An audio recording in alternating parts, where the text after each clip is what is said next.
살아계신 하나님의 말씀입니다. 바울과 실로아노와 디모데는 하나님 우리 아버지와 주 예수 그리스도 안에 있는 데살로니가인의 교회에 편지하노니 하나님 아버지와 주 예수 그리스도로부터 은혜와 평강이 너희에게 있을지어다. 형제들아, 우리가 너희를 위하여 항상 하나님께 감사할지니 이것이 당연함은 너희의 믿음이 더욱 자라고 너희가 다 각기 서로 사랑함이 풍성함이니, 그러므로 너희가 견디고 있는 모든 박해와 환난 중에서 너희 인내와 믿음으로 말미암아 하나님의 여러 교회에서 우리가 친히 자랑하노라. 이는 하나님의 공의로운 심판의 표요 너희로 하여금 하나님의 나라에 합당한 자로 여김을 받게 하려 함이니, 그 나라를 위하여 너희가 또한 고난을 받느니라. 너희로 환난을 받게 하는 자들에게는 환난으로 갚으시고 환난을 받는 너희에게는 우리와 함께 안식으로 갚으시는 것이 하나님의 공이시니, 주 예수께서 자기의 능력의 천사들과 함께 하늘로부터 불꽃 가운데에 나타나실 때에 하나님을 모르는 자들과 우리 주 예수의 복음에 복종하지 않는 자들에게 형벌을 내리시리니, 이런 자들은 주의 얼굴과 그의 힘의 영광을 떠나 영원한 멸망의 형벌을 받으리로다. 그날에 그가 강림하사 그의 성도들에게서 영광을 받으시고 모든 믿는 자들에게서 놀랍게 여김을 얻으시리니, 이는 우리의 증거가 너희에게 믿어졌음이라. 이러므로 우리도 항상 너희를 위하여 기도함은 우리 하나님이 너희를 그 부르심에 합당한 자로 여기시고 모든 선을 기뻐함과 믿음의 역사를 능력으로 이루게 하시고, 우리 하나님과 주 예수 그리스도의 은혜대로 우리 주 예수의 이름이 너희 가운데서 영광을 받으시고 너희도 그 안에서 영광을 받게 하려 함이라. 아멘. 이는 살아계신 하나님의 말씀입니다. 오늘도 우리에게 말씀하시는 하나님께 감사합니다. 우리가 지난주부터 바울의 기도를 통해서 성경의 충실한 기도가 무엇인지를 말씀을 통해 배우고 있습니다. 지난 시간 우리는 동일한 본문을 가지고 바울의 기도의 두 가지 기초가 무엇인지를 상고했습니다. 바울의 기도, 본문에서 말하는 바울의 기도의 기초가 두 가지가 있지요. 무엇과 무엇입니까? 바로 감사와 확신입니다. 바울은 본문에서 세 가지를 감사하고 있습니다. 데살로니가 성도들의 믿음이 더욱더 자라나는 것을, 성장하는 것을 감사하고 있고요. 두 번째로 모든 성도가 풍성한 사랑으로 서로를 사랑하는 것 때문에 하나님께 감사하고 있습니다. 그리고 세 번째로 그들이 모든 박해와 환난 속에서도 인내로 믿음을 끝까지 지키는 것을 하나님께 감사하고 있죠. 이렇게 감사가 바울의 기도의 기초 중에 하나입니다. 그리고 또 나머지 기초는 바울의 확신입니다.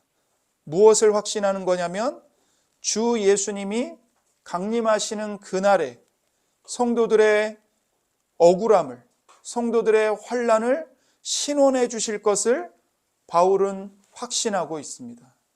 그리고 하나님을 모르는 자들과 주 예수의 복음을 거부하고 받아들이지 않는 자들에게, 복종하지 않는 자들에게 최후의 형벌을, 영원한 멸망의 형벌을 내리실 것을 바울은 확신하고 있지요.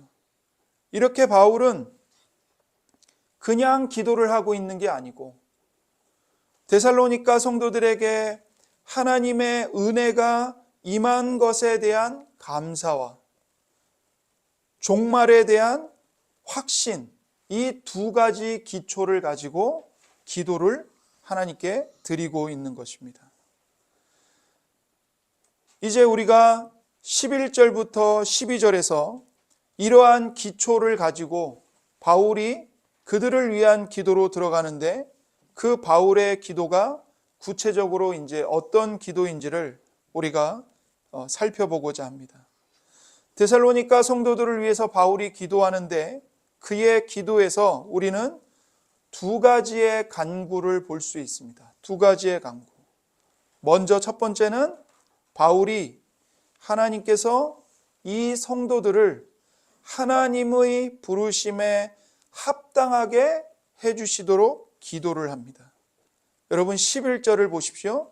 이러므로 우리도 항상 너희를 위하여 기도함은 우리 하나님이 너희를 그 부르심에 합당한 자로 여기시고, 여기에 그 부르심이 나옵니다. 그 부르심에 합당한 자로 여기시고, 하나님의 부르심이 나오죠. 하나님께서 데살로니가 성도들을 부르신 겁니다. 여러분, 하나님이 어떤 사람을 구원받도록 부르시면 그 사람은 확실하게 구원을 받습니다. 로마서 8장 28절입니다. 우리가 알거니와 하나님을 사랑하는 자 곧 그의 뜻대로 부르심을 입은 자들에게는 모든 것이 합력하여 선을 이루느니라. 하나님을 사랑하는 사람이 나옵니다. 그런데 그 하나님을 사랑하는 사람은 이 구절에 의하면 어떤 사람입니까? 그의 뜻대로 부르심을 입은 자들입니다. 다시 말해 하나님의 뜻대로 부르심을 입은 자들이 바로 하나님을 사랑하는 자들입니다. 이걸 풀어서 설명하면 하나님의 뜻대로 부르심을 받으면 그 부르심의 결과로 구원을 받아서 하나님을 사랑하는 사람이 된다는 것입니다. 여러분, 구원이 무엇입니까? 하나님을 알지 못하던 사람이, 하나님을 싫어하고 하나님을 거부하던 사람이 하나님을 사랑하는 사람으로 변화되는 것, 이게 구원입니다, 여러분.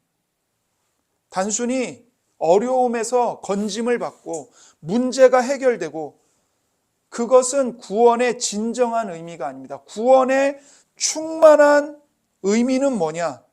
하나님을 사랑하지 않았던 사람이 구원을 받아서 하나님을 사랑하는 사람으로 변화되는 것, 이게 구원의 충만한 의미입니다. 로마서 8장 30절입니다. 또 미리 정하신 그들을 또한 부르시고 부르신 그들을 또한 의롭다 하시고 의롭다 하신 그들을 또한 영화롭게 하셨느니라. 여기에도 하나님이 부르신다는 말이 두 번이나 반복되어 나오죠. 부르시고 부르신. 여기서 하나님이 미리 정하신 그들이라는 말은 창세전에 구원받도록 예정된 사람들을 가리킵니다. 하나님이 창세전에 미리 예정하신 사람들, 선택하신 사람들을 부르십니다. 부르신 사람들을 의롭게 하십니다. 의롭게 하신 사람들을 또한 영화롭게 하셨습니다. 이 말씀에 의하면 하나님의 부르심을 받은 사람은 구원받게 되고 구원받고 하나님께 속하여 하나님의 소유로 받아들여집니다. 그러므로 우리의 구원, 우리의 거듭남, 우리의 회심, 우리가 새로운 생명으로 다시 태어나서 하나님의 자녀로 살아가는 것은 어디서부터 시작되는 것입니까? 하나님의 부르심에서 시작되는 겁니다. 하나님의 부르심이 없으면 어느 누구도 자기가 죄인이고 멸망받아 마땅한 죄인이라는 것을 인식하지 못합니다. 나에게 내 힘으로는 해결할 수 없는 구원이 필요하다는 것을 인식하지 못합니다. 어떤 사람들만 죄를 인식하고 멸망을 인식하고 구원을 인식하는가, 구원의 필요성을 절대적으로 인식하는가? 부르심을 받은 사람입니다. 하나님의 부르심을 받은 그 사람은 구원받습니다. 하나님께 속하여 하나님의 소유가 됩니다. 그런데 바울 사도는 지금 데살로니가 성도들을 위해서 기도할 때 우리 하나님이 너희를 그 부르심에 합당한 자로 여기게 해달라고 기도합니다. 바울이 하나님께서 이 성도들을 부르심에 합당하게 해주시도록 기도하고 있는 것입니다. 그렇다면 여러분, 하나님이 성도들이 부르심에 합당하게 해주시도록 기도하는 것은 무슨 뜻일까요? 여기서 오해하지 말아야 할 것이 있습니다. 그게 뭐냐면 지금 바울이 데살로니가 성도들이 하나님의 부르심을 받을 자격을 갖추게 해달라고 기도하는 게 아니라는 겁니다. 그게 아닙니다. 바울 사도는 절대로 우리가 자격이 있어서 하나님의 부르심을 받는다고 생각하지 않았습니다. 여러분, 바울의 부르심을 생각해 보십시오. 바울이 하나님의 부르심을 받기 전에 그는 어떤 사람이었고 무슨 일을 했습니까? 교회를 멸하기 위해 열심히 교회를 박해했던 사람입니다. 그런데 하나님이 은혜로 바울을 사도로 부르셨습니다. 그래서 바울은 자기가 하나님의 부르심을 받은 게 어떤 자격이 있거나 공로가 있어서 부름받았다고 절대로 생각할 수가 없었습니다. 그래서 바울은 자기를 불러주신 하나님의 은혜를 갈라디아서 1장에서 이렇게 고백합니다. 내가 이전에 유대교에 있을 때에 행한 일을 너희가 들었거니와 하나님의 교회를 심히 박해하여 멸하고 내가 내 동족 중 여러 영갑자보다 유대교를 지나치게 믿어 내 조상의 전통에 대하여 더욱 열심히 있었으나 그러나 내 어머니의 태로부터 나를 택정하시고 그의 은혜로 나를 부르신 이가. 바울이 부르심 받기 전에 어떤 일을 행했는지를 솔직하게 얘기하죠. 내가 이전에 유대교에 있을 때 하나님의 교회를 심히 박해하여 멸하였다. 내가 그런 자였다. 그러나 하나님께서는 내 어머니의 태로부터 나를 택정해 주시고 하나님의 은혜로 나를 불러주셨다. 이렇게 고백을 합니다. 내가 부름받은 것은 오직 하나님의 은혜라는 겁니다. 내가 태어나기도 전에 이미 하나님의 은혜로 나를 선택하시고 불러주셨다라고 고백을 하는 거예요. 그러므로 바울은 어떤 사람이든지 자격이 있어서 부름받는다는 생각은 추호도 할 수가 없었습니다. 따라서 바울은 지금 데살로니가 성도들을 위해 기도할 때 그들이 하나님의 부르심을 받기 위한 자격을 갖추게 해달라고 기도하는 게 아닙니다. 그들은 이미 하나님의 부르심을 받은 그리스도인들이었습니다. 이미 그들은 부르심을 받은 자들입니다. 그래서 이제 바울은 무엇을 간구하는가? 그 성도들이 하나님의 부르심을 받았으니 그 부르심에 합당하게 살아가도록 인도해 주십시오. 이것을 기도하는 겁니다.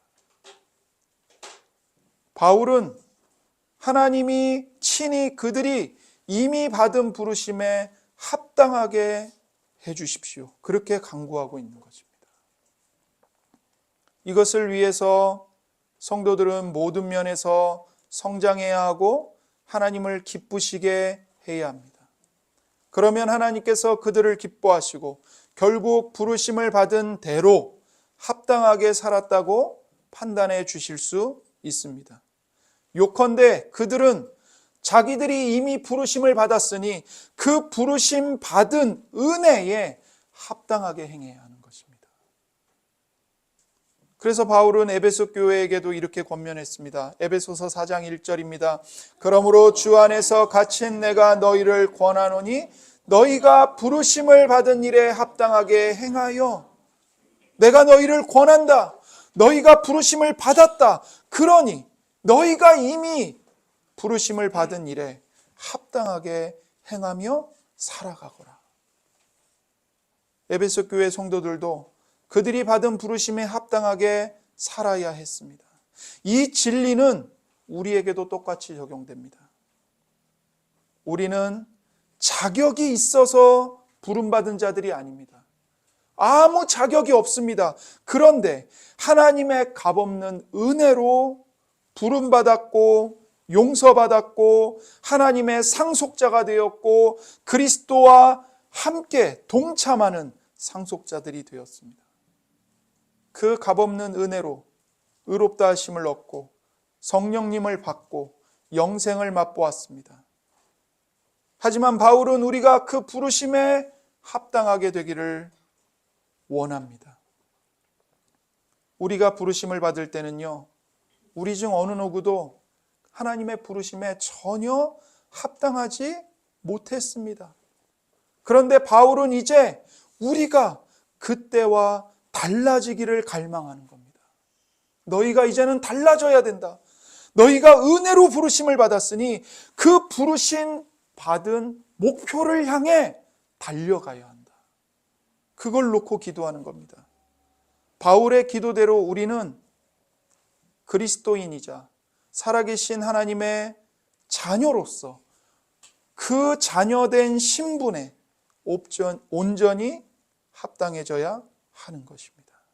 십자가를 지시고 자기를 부인하신 예수님의 사랑에 우리 모두가 합당해져야 합니다. 그리고 이것을 위해서 우리는 기도해야 합니다. 바울의 기도를 우리가 본받을 때 중요한 사실이 뭐냐면요, 우리가 주로 기도하는 제목이 그저 이 땅에서 성공하고 돈 벌고 인기 얻고 건강하고 똑똑해지고 실적을 올리고 행복해지고 아름다운 외모를 가꾸는 것, 그런 것들이 우리 기도의 주 제목이 되어서는 안 된다는 겁니다. 바울은 우리에게 모든 문제가 사라지게 해달라고 기도하지 않았고 그런 기도를 우리에게 가르친 적이 없습니다. 바울의 기도는 지난 시간에 살펴본 그 기도의 두 가지 기초에 지배당하고 있습니다.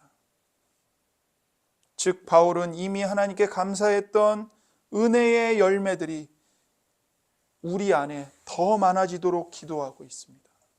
그리고 마지막 날 그 영원한 공의가 시행될, 영원한 신원이 시행될 종말을 내다보며 기도하고 있는 겁니다.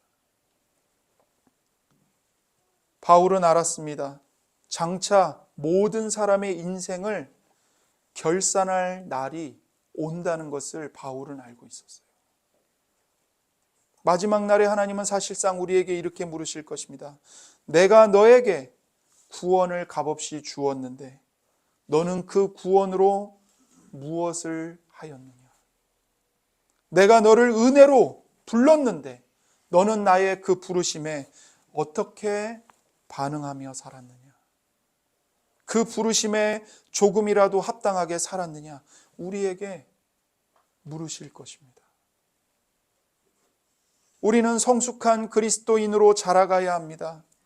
우리는 그리스도 안에서 베푸신 값없는 은혜로 말미암아 이미 하나님의 자녀가 되었습니다. 그러므로 이제 모든 면에서 자녀다워져야 합니다. 하나님께서 은혜로 우리를 불러주셨으니 그 부르심에 합당하게 살아야 합니다. 점점 더 거룩해져야 하고요.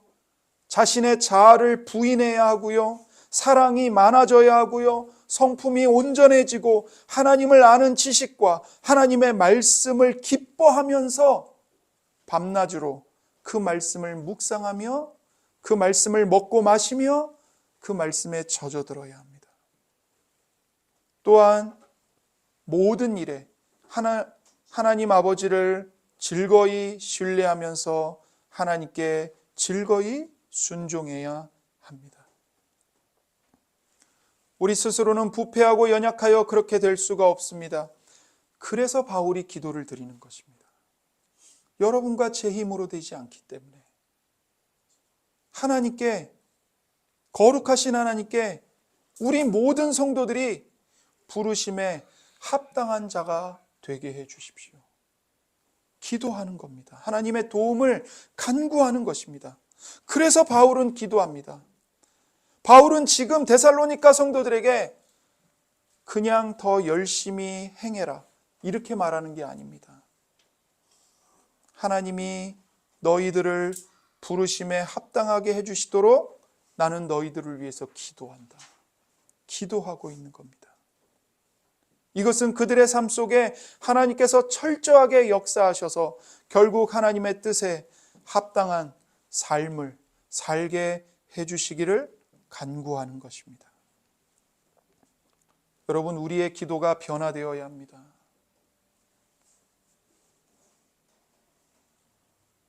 우리가 어떤 사람인가를 알아보려면 뭘 보면 알 수 있다고요? 그가 하나님 앞에 서서 어떤 기도를 드리는지를 보면 알 수 있습니다. 내가 누구인가? 나는 어떤 사람인가? 내가 하나님 앞에 진실하게 드리는 그 기도, 그 이상은 없습니다.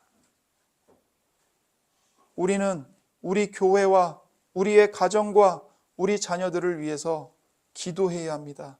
하나님, 우리가 하나님의 부르심에 합당한 자로 살게 도와주십시오. 기도해야 합니다. 두 번째로 바울은 하나님께서 각 그리스도인의 믿음에서 난 선한 목적을 능력으로 이루어 주시기를 기도합니다. 11절을 한 번 더 보십시오. 이러므로 우리도 항상 너희를 위하여 기도함은 우리 하나님이 너희를 그 부르심에 합당한 자로 여기시고 모든 선을 기뻐함과 믿음의 역사를 능력으로 이루게 하시고. 바울의 두 번째 간구가 나와요. 모든 선을 기뻐함과 믿음의 역사를 능력으로 이루게 하시고. 바울은 지금 하나님께서 능력으로 함께 하셔서 성도들이 믿음 안에서 선한 일을 완성할 수 있도록 해주시기를 간구하고 있는 겁니다. 모든 선을 기뻐하도록 우리 모든 성도들이요, 믿음의 역사로 그 선행을 이루도록 간구하는 것이죠. 여러분이 모든 선을 기뻐하는 마음이 어디서 나올까요? 바로 믿음의 역사에서 나오는 겁니다. 믿음의 역사에서만 모든 선을 기뻐하는 마음이 나옵니다. 그래서 사람이 복음을 믿고 예수 그리스도께로 회심하고 믿음으로 예수님과 사람이 연합하면 그 사람은 근본적으로 변화됩니다. 거듭나게 됩니다. 그래서 그 사람 마음속에 어떤 갈망이 생기냐면 선을 행하고 싶은 갈망이 생겨요. 선을 기뻐하게 돼요. 복음을 통해 그리스도와 연합된 신자는 새로운 피조물로 재창조됩니다. 이제 그 사람 안에는 성령님이 주시는 거룩한 갈망이 일어납니다. 빌립보서 2장 13절입니다. 너희 안에서 행하시는 이는 하나님이시니 자기의 기쁘신 뜻을 위하여 너희에게 소원을 두고 행하게 하시나니. 하나님이 기뻐하시는 뜻을 행하고 싶어하는 소원을 우리 마음에 주시고 행하게 하신다는 거예요. 그래서 여러분, 종교인과 거듭난 그리스도인의 절대적인 차이점이 뭐냐면요, 종교인은 열심히 종교적인 행위들을 행하지만 그 마음속에 하나님을 기뻐하는 마음이 없습니다. 그 마음이 열매 맺지 않습니다. 왜 종교적인 행위를 열심히 해요? 다 자기 자신을 위해서 하는 거예요. 나에게 이익되는 게 있고 그게 내 명예가 되고 내 자랑이 되고 내 자긍심이 되기 때문에 종교인들도 종교 활동을 열심히 해요. 그러나 하나님과는 아무 관계가 없어요. 그러나 거듭난 그리스도인은, 거듭난 신자는 근본적으로 달라요. 선을 행하고 싶어 해요. 왜요? 그 마음속에 하나님의 기쁘신 뜻을 위하여 행하고 싶은 소원이 있기 때문에 그래요. 갈망이 있기 때문에 그래요. 그러니까 겉으로 보면 종교인이나 거듭난 성도나 비슷해 보여요. 그러나 근본적으로는 완전히 다른 거예요. 우리가 회심 전에는 어떤 사람들이었냐면 하나님과 상관없이 살고 싶어하는 욕망이 우리를 지배했어요. 여러분, 창세기 3장에 뱀이 여자를 꿰일 때 어떤 말로 꿰요? 너희가 하나님의 말씀을 버리고 내 말을 듣고 선과 악을 알게 하는 나무의 과실을 먹으면 너희가 하나님처럼 될 수 있다. 이게 모든 회심하기 전에, 거듭나기 전에 모든 자연인들의 특징이고 본성이에요. 그들의 본성에는 어떤 욕망이 있는가? 하나님과 상관없이 내가 하나님이 되어서 살고 싶은, 내가 내 인생의 주인이 되고 내가 내 인생의 중심이 되어서 내 자아를 가득 채우고 내 자아를 확장하며 살고 싶은 욕망이 모든 거듭나지 않은 자연인들을 다 지배한다고요. 우리가 그랬어요. 우리가 회심하기 전에. 그러나 하나님의 부르심이 임했어요. 하나님의 은혜가 임했어요. 내가 죄인임을 깨닫게 됐어요. 십자가 앞에 나아가 내 죄를 자복하고 예수님을 믿고 회심하게 되었어요. 그 이후에는 근본적인 변화가 우리 안에 일어나는 겁니다. 하나님을 기쁘시게 해드리고 싶다. 하나님의 기쁨이 내 기쁨이다. 그 소원이, 그 거룩한 소원이 우리 안에서 생겨나는 겁니다. 일어나는 겁니다. 성령 하나님이 우리 안에서 역사하시기 때문에 이 거룩한 소원이 우리 안에 일어나는 겁니다. 그래서 믿음에서 선한 행위가 따라 나옵니다. 참된 믿음은 반드시 선행이라는 필연적인 열매로 나타납니다.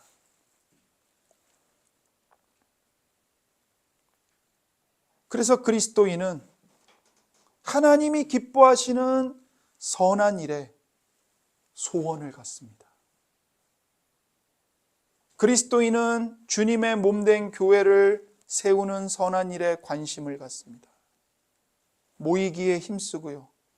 내가 이 예배의 자리를 지키는 것이 교회를 함께 세워가는 일에 얼마나 중요한 일이고 그것이 하나님이 얼마나 기뻐하시는 일인지를 깊이 생각합니다. 가볍게 여기지 않습니다. 예배와 성도의 교제와 서로를 섬기고 돌보는 것에 관심을 갖습니다. 그걸 기뻐합니다. 교우가 슬픔을 당하고 어려움을 당했을 때 무관심하지 않습니다. 어떻게든 돕고 싶어 합니다. 슬픔을 함께 짊어지고 싶어 합니다. 그리고 교회 바깥에서는 자신의 이웃들에게 선을 행하고 싶은 소원이 생깁니다. 그래서 큰 일이든 작은 일이든 어려움을 당한 이웃을 도와줄 방법에 관심을 갖습니다. 이웃에게 어떻게 하면 복음을 전할 수 있을까? 그 방법을 찾습니다. 물론 여러분, 모든 일을 다 잘해내는 그리스도인은 없습니다. 그리고 우리는 모든 일을 다 잘하려고 완벽하게 하려고 시도해서도 안 됩니다. 하지만 우리 각자는 분명히 중요한 역할을 하나씩 맡고 있습니다. 우리가 세운 이 계획들이 선한 마음과 믿음에서 나온 것이라는 것을 우리는 기억해야 합니다. 바울도 그리스도인들이 바로 이 선한 목적을 품고 살아가기를 바랬던 거예요. 여기서 끝이 아닙니다. 바울은 한 걸음 더 나아가서 매우 중요한 기도를 드립니다. 11절입니다. 이러므로 우리도 항상 너희를 위하여 기도함은 우리 하나님이 너희를 그 부르심에 합당한 자로 여기시고 선을 기뻐함과 믿음의 역사를 능력으로 이루게 하시고, 여기서 중요한 기도가 뭐냐면 모든 선을 기뻐하고 믿음의 역사를 능력으로 이루게 하시고, 이 기도예요. 다시 말해서 우리가 선한 것을 기뻐하고 그 선행을 하기 위해 어떤 계획을 했을 때 하나님이 직접 그 믿음의 일들을 하나님의 능력으로 완성해 주십시오. 이 기도를 바울이 드리고 있는 겁니다. 이게 굉장히 중요합니다. 우리가 아무리 좋은 계획을 갖고 있고 선한 생각을 품고 있어도요, 하나님의 능력이 역사하시지 않으면 우리는 어떤 열매도 맺을 수 없습니다. 시편 127편 1절입니다. 여호와께서 집을 세우지 아니하시면 세우는 자의 수고가 헛되며 여호와께서 성을 지키지 아니하시면 파수꾼의 깨어 있음이 헛되도다. 우리가 아무리 집을 열심히 세워도요, 우리가 아무리 깨어서 성을 지켜도요, 하나님께서 집을 세우지 아니하시면 세우는 자의 수고는 헛될 뿐입니다. 다 무너질 뿐입니다.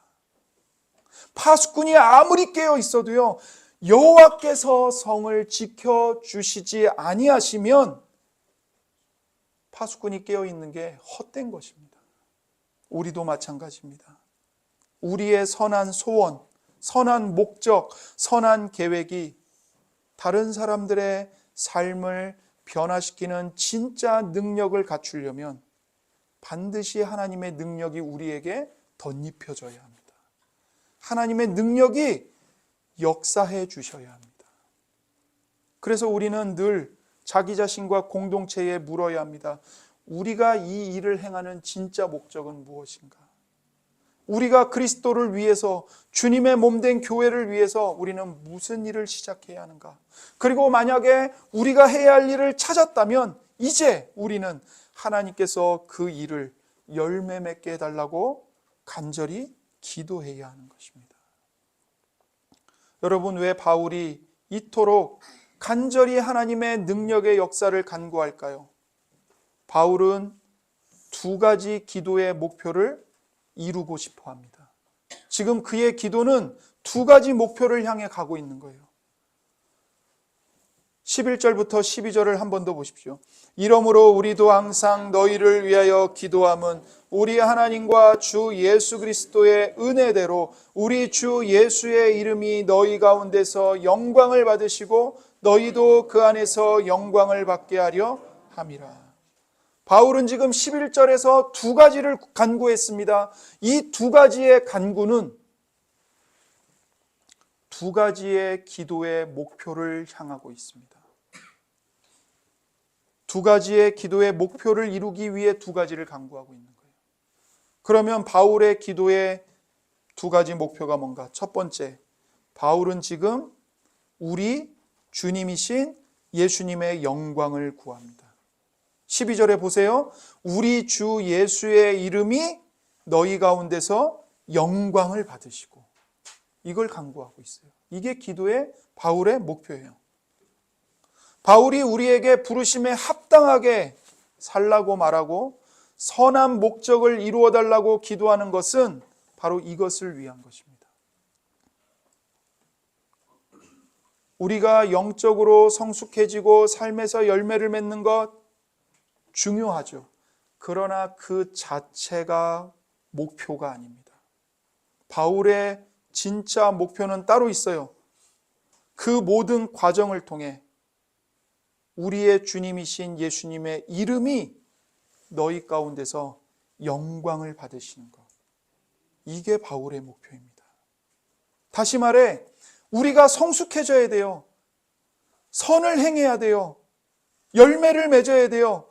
그걸 통해 결국엔 세상 사람들이 혹은 성도들이 정말 예수님은 영광스러운 분이시구나, 이것을 깨닫고 경탄하고 고백하게 만드는 것, 그것이 바울이 품었던 가장 크고 궁극적인 기도의 목표였습니다. 그래서 그리스도인의 지고지순한 소원은 온전히 예수 그리스도께 찬송과 영광이 돌아가는 것입니다. 만약에 우리가 주님의 영광을 우리가 가로채려 한다면 늘 우리의 목표는요, 비참하게 변질될 수밖에 없습니다. 여러분, 교회에 봉사할 일이 참 많죠. 우리 말씀의 교회는 없지만 다른 교회 가보면 뭐 꽃꽂이 봉사도 있고 안내도 쓰고 또 목사로서 설교도 하고 환자들을 신방하고 중고등부 학생들을 지도하고 가르치고 기도회에 참석하고 그 모든 봉사를 할 때 자신이 경건하고 잘 섬긴다고 칭찬받기를 은근히 탐한다면 이것은 우리가 누리는 구원을 더럽히는 것입니다. 구원의 목적은 우리를 하나님께 영광 돌리도록 하는 데 있는 겁니다. 우리가 하나님께 영광이 되는 것입니다. 우리의 삶의 중심, 존재의 근거와 목표가 하나님의 영광이어야 합니다. 여러분 골로새서 1장 16절을 보세요.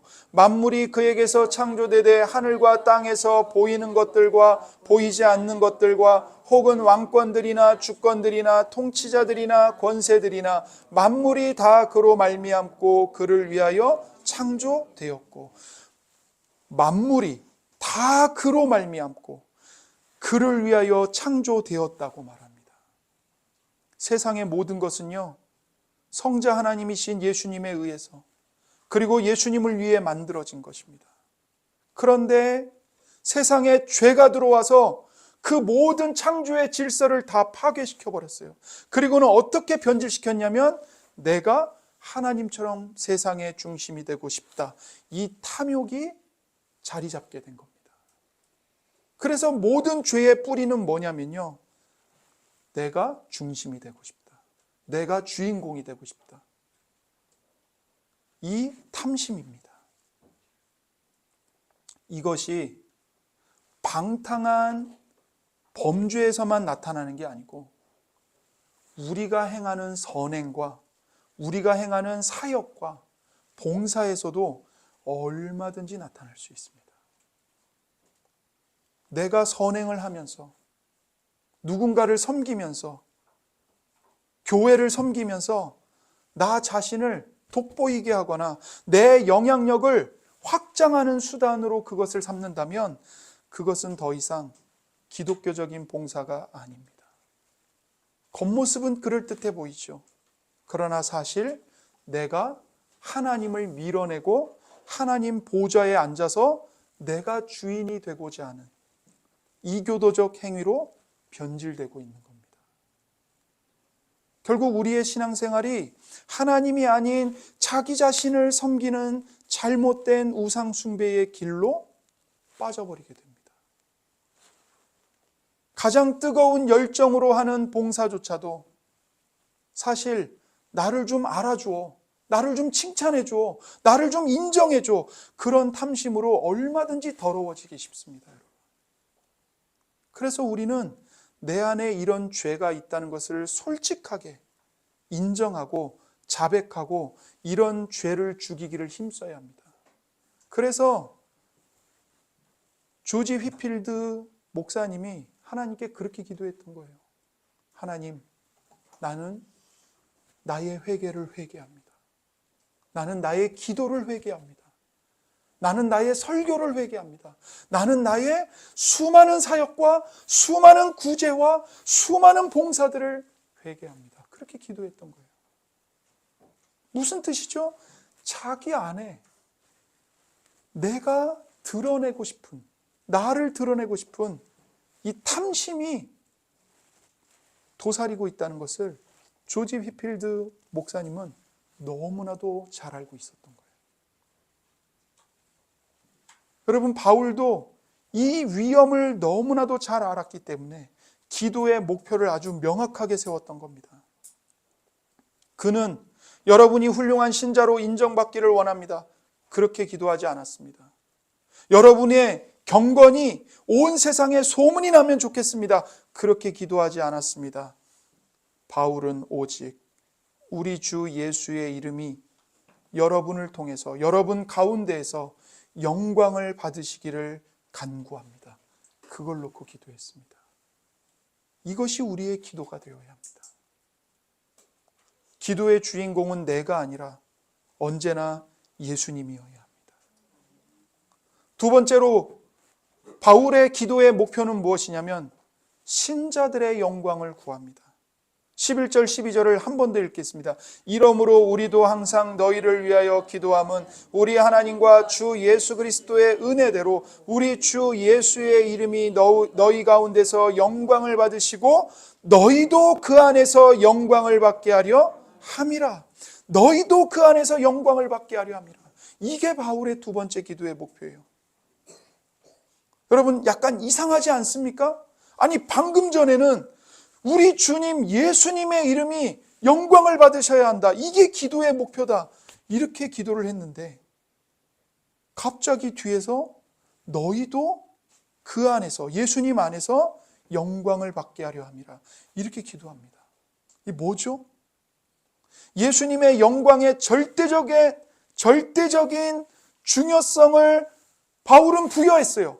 그런데 이제 와서 한 발짝 물러나서 우리도 열심히 고생하고 있고 섬기고 있고 선행을 하고 있으니까 자화자찬할 자격이 있다, 지금 이 말을 하는 겁니까? 그게 아닙니다. 바울의 기도는요, 훨씬 더 깊습니다. 바울은 이사야 42장 8절의 말씀을 명백하게 확실하게 알고 있었던 사람입니다. 나는 여호와이니 이는 내 이름이라. 나는 내 영광을 다른 자에게, 내 찬송을 우상에게 주지 아니하리라. 바울은 하나님이 그분의 영광을 누구하고도 나누지 않으신다는 사실을 잘 알고 있었습니다. 그렇다면 바울이 12절에서 말하는 너희도 그 안에서 영광을 받게 하려 함이라, 이 성도들이 받는 영광은 무엇입니까? 이 영광은 우리가 잘나서 얻는 공로나 박수가 아닙니다. 바울이 지금 갈망하는 성도들의 영광은 뭐냐면요, 모든 성도들이 마지막 날에 부활해서 예수님처럼 영화롭게 된 몸을 갖게 되는 것, 그 완성될 영광을 말하고 있는 거예요. 그리고 지금 이 순간에도 우리의 삶이 조금씩 예수님을 닮아가는 이 성장의, 이 성화의 영광을 말하고 있는 것입니다. 그러니까 바울이 12절에서 말하는 성도의 영광은 두 가지예요. 마지막 날에 완성될 최종적인 영광, 그리고 또 하나는 지금 여기서 우리가 조금씩 예수님을 닮아가는 성화의 영광, 이 두 가지 영광을 바울은 얘기하고 있는 겁니다. 로마서 8장 30절입니다. 또 미리 정하신 그들을 또한 부르시고 부르신 그들을 또한 의롭다 하시고 의롭다 하신 그들을 또한 영화롭게 하셨느니라. 하나님께서 부르시고 부르신 그들을 의롭다 하시고 의롭다 하신 그들을, 성도들이죠, 하나님이 어떻게 작정하셨어요? 영화롭게 하실 것을 이미 작정하셨어요. 그래서 영화롭게 하셨느니라, 완료 시제를 쓰고 있는 거예요. 이것은 언제 이루어지는가? 예수님이 재림하시는 그 종말에, 그 마지막 날에 모든 성도들이요, 하나님이 작정하신 대로 다 영광의 극치에 이르게 돼요. 몸과 영혼이 다요, 전인격이 다. 그런데 그런 최종적인 완성될 영광만 있는 게 아니에요. 이 땅에서 예수님을 닮아가는 영광도 있어요. 고린도후서 3장 18절이에요. 우리가 다 수건을 벗은 얼굴로 거울을 보는 것 같이 주의 영광을 보매 그와 같은 형상으로 변화하여 영광에서 영광에 이르니 곧 주의 영으로 말미암음이니라. 그와 같은 형상으로 변화하여 영광에서 영광에 이르고 있다는 거예요. 모든 성도들이 이 땅에서. 이게 뭐예요? 성화의 영광이에요. 성화의 영광. 예수님을 닮아감으로 인해서 영광에서 영광으로 걸어가고 있다는 거죠. 이르르고 있다는 거죠. 그래서 우리는 종말에 영화롭게 될 겁니다. 그날에 우리는요, 우리가 그토록 애통해하고 슬퍼했던 모든 죄와 부패와 정욕에서 벗어나서 흠도 없고 점도 없이 하나님의 온전하고 충만한 임재의 복을 누릴 것입니다. 그러나 동시에 모든 그리스도인들은 여기 이 땅에서 이미 지금도 변화되어서 영광에서 영광에 이루고 있는 중에 있습니다. 예수님을 닮아가는 중에 있다는 그 말이에요. 우리는 종말의 절정에 달할, 극치에 달할 영화를 내다보며 현재에도 여기서도 점점 더 그리스도를 닮아갑니다. 우리가 하나님을 영화롭게 한다는 말은 본래 하나님께 없던 것을 내가 채워드리는 게 아닙니다. 하나님의 것을 당연히 하나님께 되돌려드리는 것, 그것이 하나님을 영화롭게 한다는 말의 뜻이에요. 그런데 우리가 영화롭게 된다는 말은 방금 말한 대로 하나님을, 예수님을 더 닮아간다는 뜻입니다. 여러분, 우리는 타락한 자들이에요.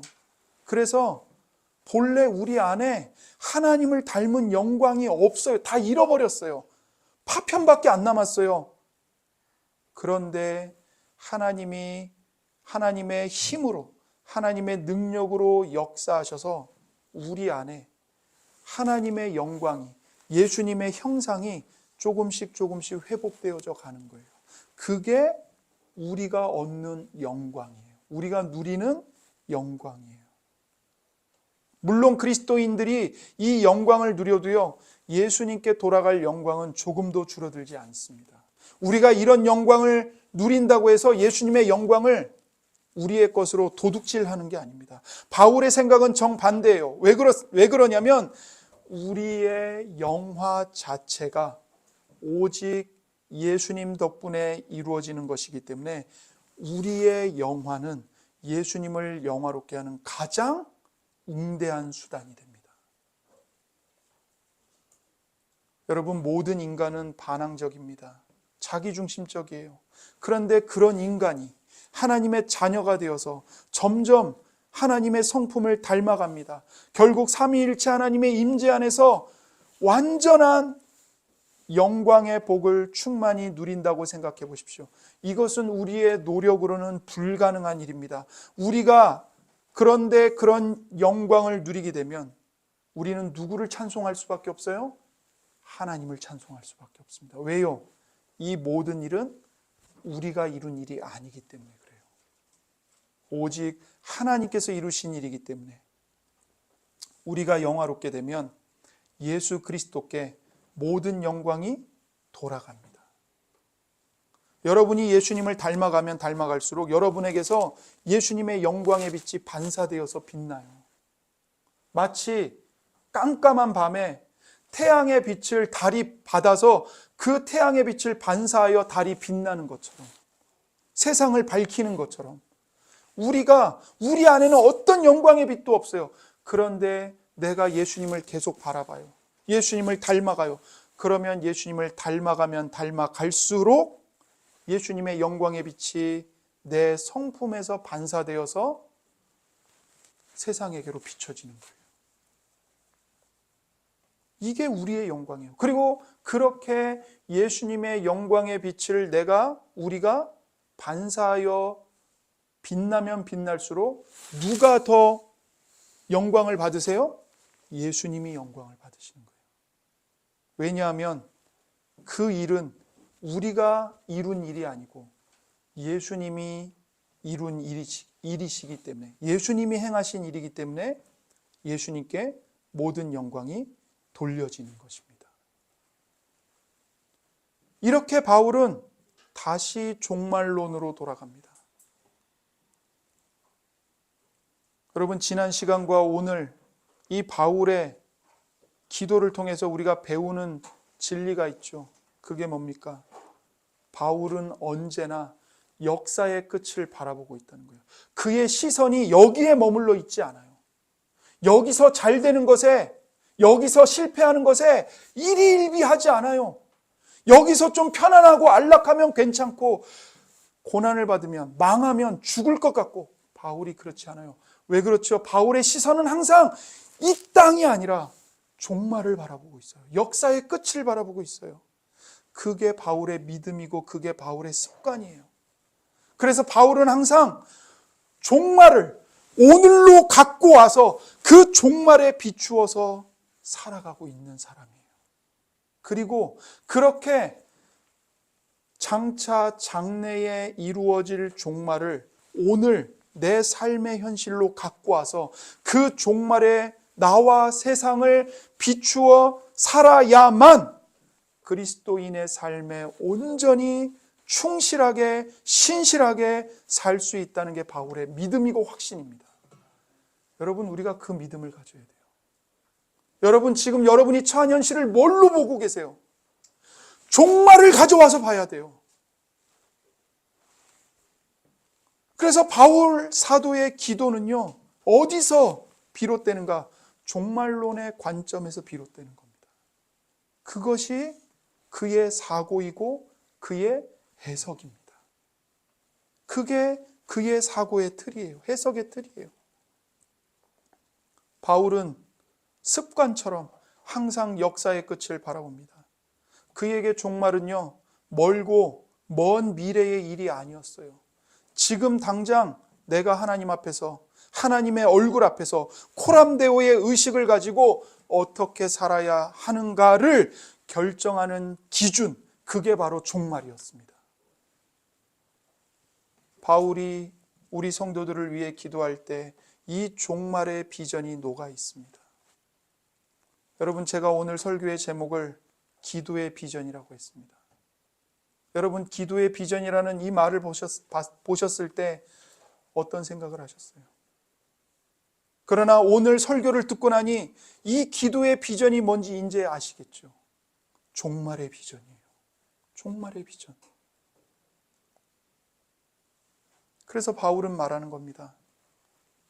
우리가 이미 하나님 나라에 들어와서 그 눈부신 영광을 미리 맛보았으니 지금 여기에서부터 조금씩 예수님을 닮아가며 영광에서 영광에 이르기를 기도하자. 이걸 말하고 있는 거예요. 미래의 약속이 오늘 우리의 삶 속으로 깊숙이 파고들어서 우리를 매일매일 영광스럽게 변화시키기를 기도하는 것입니다. 그래서 바울의 기도의 두 가지 목표는 그리스도께서 우리 안에서 영광을 받으시는 것과 우리도 그리스도 안에서 영광을 받는 것입니다. 그래서 바울은 우리에게 질문합니다. 여러분은 과연 이 두 가지 목표를 위해서 기도하고 계십니까? 이 질문을 우리에게 던지고 있는 거예요. 이제 마지막입니다. 11절 12절을 한 번 더 읽겠습니다. 이러므로 우리도 항상 너희를 위하여 기도함은 우리 하나님과 주 예수 그리스도의 은혜대로 우리 주 예수의 이름이 너희 가운데서 영광을 받으시고 너희도 그 안에서 영광을 받게 하려 함이라. 바울이 데살로니가 교인들을 위해 기도한 이유는 단순히 여러분 이제부터 더 열심히 살아야 합니다. 더 분투해야 합니다. 채찍질하려고 이 말을 한 게 아닙니다. 바울은 지금 기도를 마친 뒤에 모든 성도들이 내가 더 노력해야 되는구나, 그런 부담감만 가지고 돌아가기를 원치 않았습니다. 물론 우리는 최선을 다해 살아야 합니다. 하지만 바울은 지금 12절에서 그 순서를 분명히 하고 있습니다. 우리가 정말로 하나님 안에서 더 열심히 살 수 있는 이유, 근거가 무엇입니까? 우리 안에서 하나님의 은혜가 강력하게 일하고 있기 때문입니다. 12절에 말하죠. 바울이 우리 하나님과 주 예수 그리스도의 은혜대로. 이게 근거예요. 이게 근거예요. 결국 우리의 열심, 우리의 인내, 우리의 사랑과 선행조차 하나님의 은혜가 연그러낸 열매라는 고백입니다. 우리가 절대로 잊지 말아야 할 사실이 있습니다. 우리가 처음 구원받을 때 은혜가 전적으로 필요하죠. 그런데 우리가 예수님을 닮아가는 과정, 성화에서도 오직 은혜로만 가능합니다. 우리가 마지막 날 얻게 될 영광, 최종의 영화도요, 오직 하나님의 은혜로만 이루어지는 일입니다. 처음 구원받을 때만이 아니라 구원받고 난 이후의 모든 생애, 성화의 생애, 그리고 마지막 날 우리가 누리게 될 그 영화롭게 된 그 최종적인 복, 이 모든 게 다 은혜로 시작해서 은혜로 말미암고 은혜로 완성되는 것입니다. 바울이 하나님께 간절히 기도했습니다. 그 이유가 무엇입니까? 우리 힘으로 할 수 있는 일이 아니기 때문에 그렇습니다. 오직 하나님의 은혜로만 가능한 일이기 때문에 바울은 간절히 기도한 것입니다. 그래서 바울은요, 데살로니가 성도들에게 기도에 대한 방법이라든지 지침서를 써준 게 아닙니다. 만약에 우리 힘으로 할 수 있는 일이라면 너희는 이렇게 기도해라, 기도 지침서를 써주었겠죠.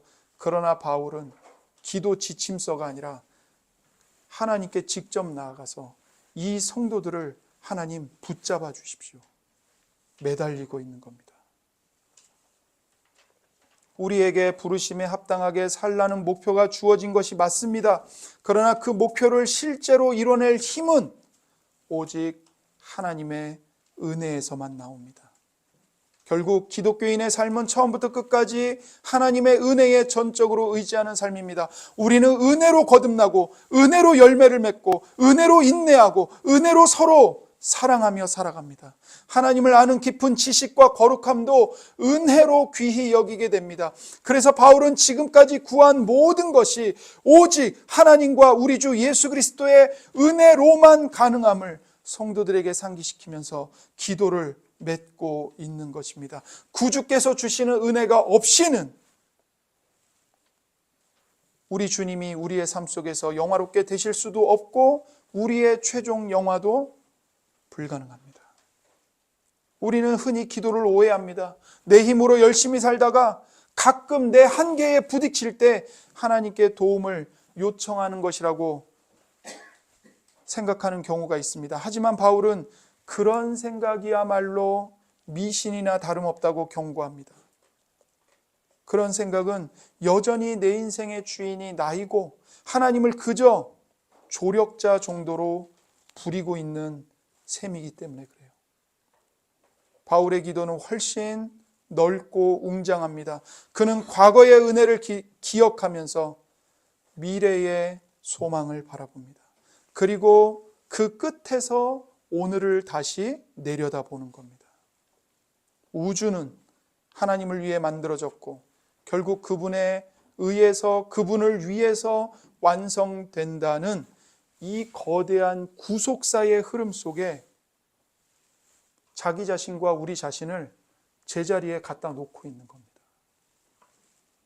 이렇게 기도를 통해서 삶의 우선순위가 바로잡힐 때 우리 삶의 모든 구석구석에 하나님의 은혜가 스며들고 우리는 진짜 예수님을 닮은 모습으로 변하게 됩니다. 바로 이것이 바울이 품은 기도의 총체적인 비전입니다. 그리고 이 시간 이제 여러분의 기도의 비전이 되기를 간절히 축원합니다. 기도하겠습니다. 이 시간 우리에게 주신 말씀을